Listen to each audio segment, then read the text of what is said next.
Hello everyone. In this video we are going to discuss about the next scheduling algorithm, shortest job first. So the name itself, it is describing which one having the minimum execution time that is going to be executed first. So that is the meaning of shortest job first scheduling algorithm. If we are just saying who is going to spend minimum time, so that person will be getting a service first wherever we are standing. So because of that, we can avoid more waiting time to getting the service with the minimum amount of the execution. So that is the first concept of the shortest job first. So it is associated with each process based on the length of the process next CPU burst time.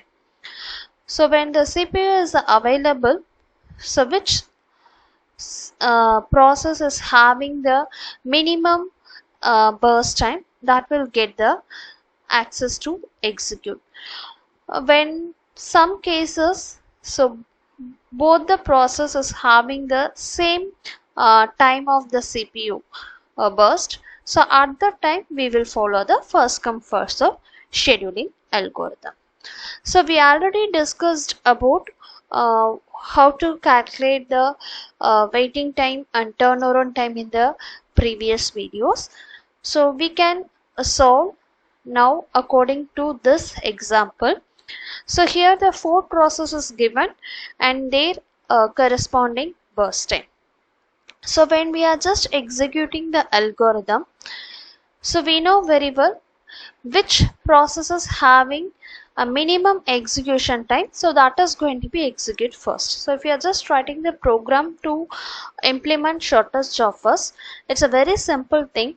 First we need to do the sorting according to their bursting time, so then we can proceed. So if it is doing, then it is very minimum. So according to this example, we can see the P1, P2, P3, P4 all are having four different burst time.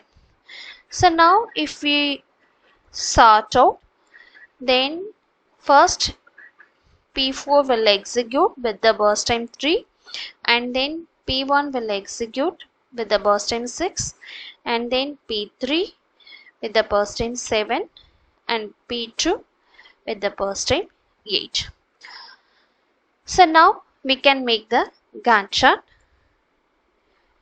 according to this order. So the starting the time is 0. The first P4 will be executing. Its execution time is 3. And then P1 will come. So execution time is 6. It starts from 3. So 3 plus 6. The execution time will be 9. So the next one, P3. It is going to be end at the time of 16. Next P4 will come. It will execute at the time of 24.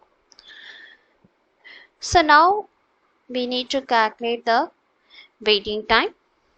So waiting time for P1. P1 is getting chance to execute at the time of 3. So the waiting time of P1 is 3. For the P2 is getting the chance at the last. So it is getting the chance at the time of 16. So till the P2 is in the waiting time. P3, it will start executing at the time of 9. So 9 is the waiting time. And then P4, the straight away the P4 will start executing. So the P4 waiting time is 0. So now you can calculate the average waiting time. So what we discussed in the previously. So you can add and then divide by 4. So we will get the 7 millisecond accordingly. So if we execute in the first come first serve order, you just think about it. If we execute in the first come first serve order, the P1 will execute first, P2 and then P3 and then P4. So P4 is need to execute only 3 milliseconds. Because of this, so it needs to wait nearly um, 8 plus 6 14, 14 plus 7, so nearly the 21 minutes it's going to be getting waiting. So the average waiting time will be increased more than the shortest job first. So this is the first advantage. We can reducing the average waiting time. So the length of the next CPU processor identification is really difficult with the shortest job first. So who will come next, so that we can able to predict easily. So we can't able to implement at the level of shortest uh, term CPU scheduling. So more preferably the shortest job first we will use under the long term scheduling concepts. So this shortest job first sometimes we will be using under the two category. One is the preemptive and non-preemptive.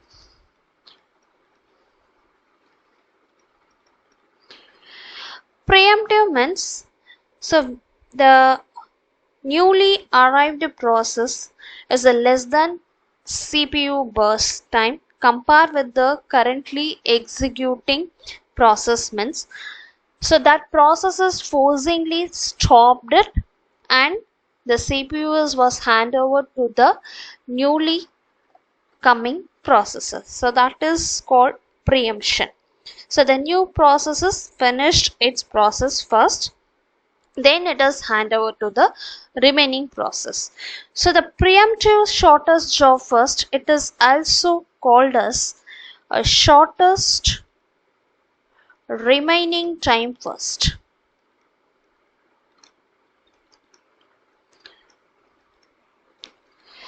So when we are just talking about the preemption, so obviously they will mention about the arrival time for each process. So each and every process at what time it is arriving, based on that we can able to identify these things.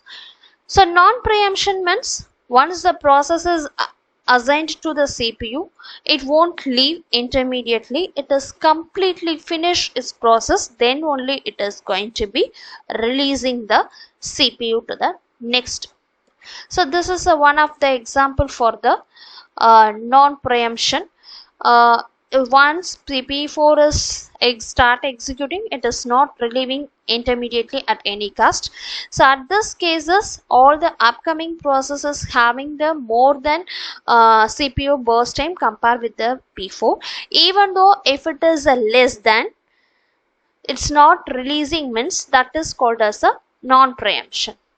Preemption means, so if the upcoming the process is less CPU burst time compared with the execution process, so that forcingly going to stop the CPU execution, then hand over the CPU to the next upcoming the process. That is the difference between the preemption and then non-preemption. So the next video we can discuss about the shortest job first with the preemption. So we will see with the one more example. Thank you.